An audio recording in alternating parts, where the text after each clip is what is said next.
Hello दोस्तों, स्वागत है आप सभी का एक बार फिर से आपके अपने YouTube चैनल पर। मैं विशाल पराशर आज की वीडियो में आपको करा रहा हूँ क्लास 12th का चैप्टर 3 जिसका नाम है हमारा मैट्रिसेस और एक्सरसाइज हम कर रहे हैं 3.2। ठीक है, पिछली वाली वीडियो में हमारा एक्सरसाइज 3.3 तक कंप्लीट हो चुका है।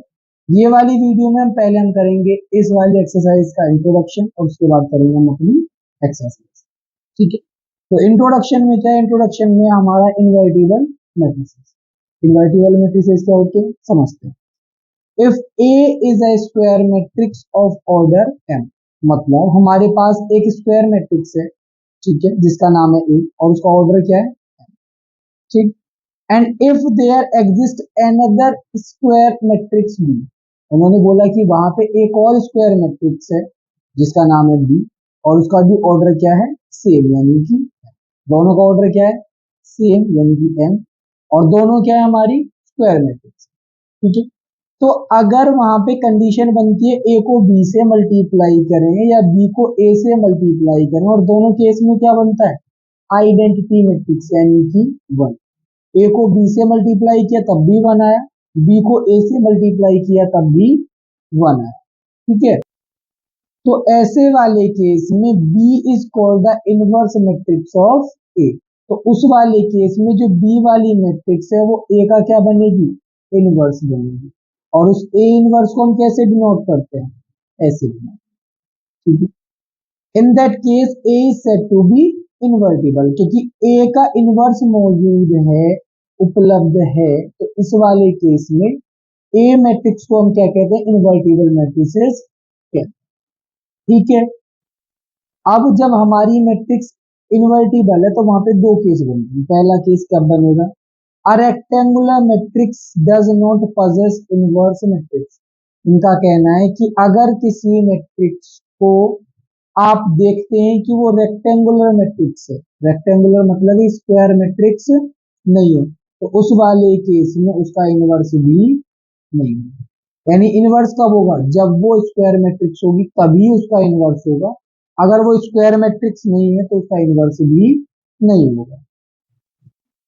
अब दूसरी बात क्या है? If B is the inverse of A, यानी बी अगर ए का इनवर्स है, उल्टा है, then A is also the inverse of B. तो ए भी जो हमारी मैट्रिक्स है वो बी का क्या होगा? इनवर्स होगा। इसको ऐसे समझो, जैसे साइन और कोसेक दोनों एक दूसरे के क्या होते हैं? इनवर्स होते हैं, अपोजिट होते हैं। तो जैसे साइन का हमारा फॉर्मूला क्या होता है? वन अपॉन कोसेक होता है। वैसे कोसेक क्या होता है? वन अपॉन साइन होता है। यानी दोनों के दोनों एक दूसरे के क्या होंगे? इनवर्स होंगे। अब इसमें हमारी अगली चीज आती है यूनिकनेस ऑफ इनवर्स। यूनिक का मतलब होता है अनोखा, यानी कि सबसे अलग, दुनिया में अकेला। ऐसी चीजों को हम क्या कहते हैं? यूनिक कहते हैं। तो uniqueness of inverse, uniqueness of inverse का मतलब है inverse of a square matrix if it exist is unique. यानी हर एक का सिर्फ एक ही इनवर्स होगा, ऐसा नहीं कि तीन चार इनवर्स हो जाएंगे। ठीक है, जैसे ए का इनवर्स अगर एग्जिस्ट कर रहा है और वो बी है, तो ए का इनवर्स सिर्फ बी होगा, सी नहीं हो सकता है। अगर सी इनवर्स होगा तो उस वाले केस में बी और सी क्या होंगे? बराबर होंगे। ठीक है, ये होता है हमारा यूनिकनेस ऑफ इनवर्स। ठीक, अब इन्होंने बोला if A and B are invertible matrices, अगर ए और बी हमारी कैसी मैट्रिसेस है? इनवर्टिबल मैट्रिसेस है और सेम ऑर्डर की है, तो वहां पे एक रिलेशन बनता है कि ए बी का जो इनवर्स होगा वो बराबर होता है बी इनवर्स और ए इनवर्स।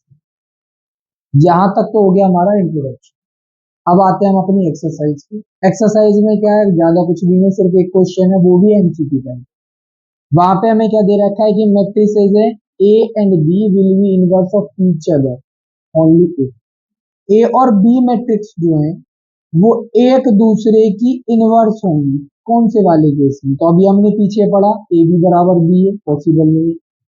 ए बी बराबर बी है, जीरो के बराबर होगा तो इनवर्स हो गई। तो हमारा था यहाँ पे डी वाला ऑप्शन। हमने क्या पढ़ा था स्टार्टिंग में कि ए को बी से मल्टीप्लाई करें या बी को ए से मल्टीप्लाई करें तो दोनों केस में किसके बराबर आएगा? आइडेंटिटी मैट्रिक्स के बराबर आएगा। ये हमारा फर्स्ट वाले क्वेश्चन का या अकेले क्वेश्चन का जो आंसर है वो क्या है हमारा।